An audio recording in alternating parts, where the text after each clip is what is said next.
Hello everybody, I'm back again with another comic review video, and this time, I'm sorry, it's a manga. So, manga, comic, same thing in my head. But anyway, comic from Japan, whatever. So, first of all, this is a really different kind of manga. Probably not the one you would have expected if I was going to pick a manga to review first in my series of comic review videos. But this one is Nightmare Inspector, or the full title, Yomekui Kenben Nightmare Inspector. I believe I'm saying that right because I've been saying that for years now, and I really hope that's right.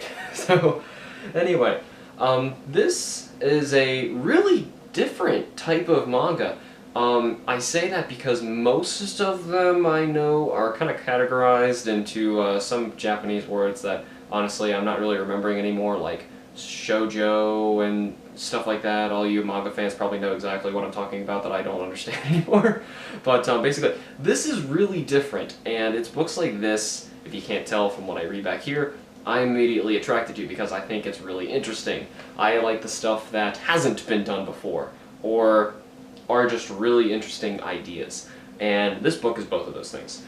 So, first of all, Nightmare Inspector, the idea for the series is there is this character here who is basically a creature, not really even a human, who has the ability to go into people's dreams, basically like make them go to sleep, go into their dreams, and talk with that person as they're living through their nightmares.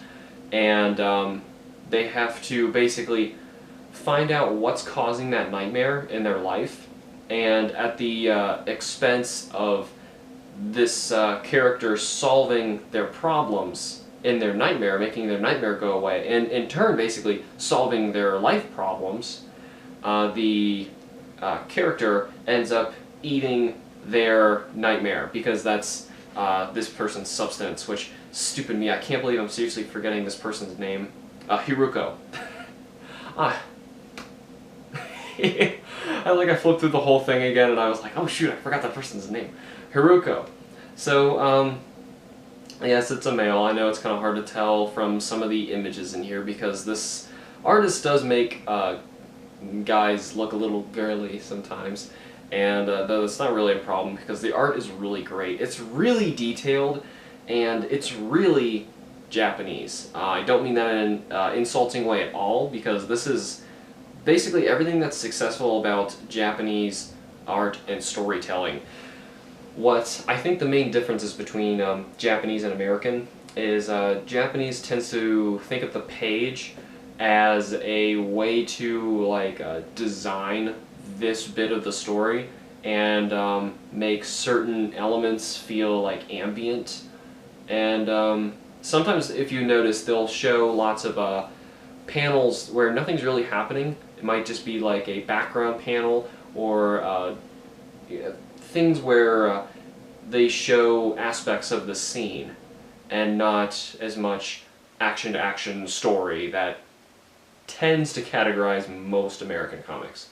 So this does a really great job at being a Japanese comic, if you see what I'm trying to get at here. So the art is really nice, it's really detailed.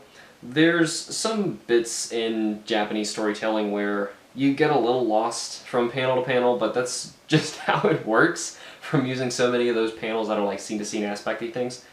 It jumps away from the common action-to-action moment, which more so in the, I guess, the shoujo stuff, which, if I'm correct, that's like, for boys, it's more action-oriented comics in Japan. Oh, I'm sorry, manga. Or manga, if you pronounce it that way. Well, this is more solving. It's so different. It's really different, and it's fun because of that. Each one is separated into its own, set of chapters, like most manga do.